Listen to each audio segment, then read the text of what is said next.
দেখো, রক্ত জমাট বাঁধে কীভাবে, ঠিক আছে?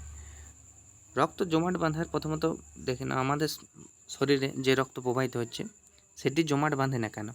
তার কারণ শরীরে ওই ব্লাডের মধ্যে হেপারিন থাকে বলে। হেপারিনের কারণে ব্লাডের মানে আমাদের শরীরের ভেতরে রক্ত জমে না।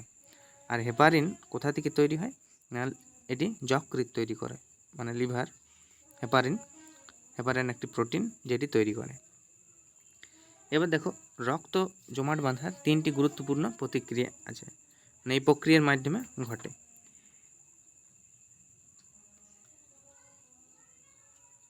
দেখো এখানে প্রথমে থ্রম্বোপ্লাস্টিন, তারপর প্রথমবিন, তারপর ক্যালসিয়াম একটি ধাতু। তো এই 3টির যোগ হয়ে তৈরি হয় থ্রম্বিন। তারপর এই থ্রম্বিন এর সাথে যোগ হয় ফাইব্রিনোজেন একটি প্রোটিন যেটি কি রক্ত জমাট বাঁধতে সাহায্য করে। আর এটিও লিভার বা যকৃৎ থেকে তৈরি হয় বা উৎপন্ন হয়। তো থ্রম্বিন ফাইব্রিনোজেনের সঙ্গে যোগ হয়ে তৈরি হয় ফাইব্রিন। আর এই ফাইব্রিন যখন ব্লাড সেলস মানে রক্তকণিকার সাথে, মানে ব্লাড কর্পালস এর সাথে যোগ হয়, তখন এই রক্তপিণ্ড বা রক্ত জমাট বেঁধে যায়, মানে ব্লাড ক্লটিং হয়। আর ব্লাড ক্লটিং এইভাবে তৈরি হয়।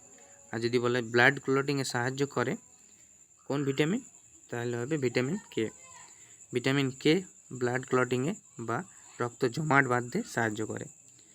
রক্তের প্লাজমা প্রথমবিন এবং ফাইব্রিনোজেন ভিটামিন কে এর সাহায্যে লিভার তৈরি করে। এবার দেখো, ভিটামিন কে রক্ত জমাট বাঁধতে সাহায্য করে, এখনই বললাম আমি ভিটামিন কে সাধারণত 2 থেকে 5 মিনিটের মধ্যে রক্ত জমাট বাঁধে। আর তাহলে এটা আসতে পারে যে পরীক্ষা আসে যে কত মিনিটের মধ্যে রক্ত জমাট বাঁধে? 2 থেকে 5 মিনিট। ফাইব্রিনোজেন রক্ত জমাট বাঁধার জন্য একটি অপরিহার্য প্রোটিন বটে। তো এই ফাইব্রিনোজেনকে মনে রাখবে আর হেপারিনকে মনে রাখবে।